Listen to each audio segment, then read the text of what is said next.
76 days na lang, eleksyon 2025 na. Sa pagpapatuloy ng kampanya, ibinahagi ng ilang senatorial candidate ang kani-kanilang mga advokasya. Balita hatid ni James Agustin. Nakipagpulong sa e-trike driver sa Boracay si Senador Bongo. Sa Villasis, Pangasinan, tinalakay ni Amira Lidasan at Representative Franz Castro ang pagpapababa ng presyo ng bilihin.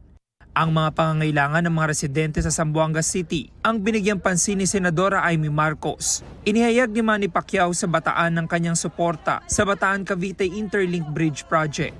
Idiniin ni Ariel Querubin sa Baras Rizal na patuloy niyang lalabanan ng korupsyon. Ang mga nagtitinda sa Alabang Public Market, kinamusta ni Willie Revillame.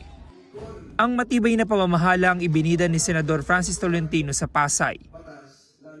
Kabilang ang kahalagahan ng pabahay sa mga iginiit ni Ben-Hur Abalos sa Quezon City. Sa anniversary ng publication ng PUP, binigyang diin ni Nars Alin Andamo at Teddy Casino ang kahalagahan ng campus journalism. Nakipagkita naman sa mga weaver at estudyante sa Antique si Senadora Pia Cayetano.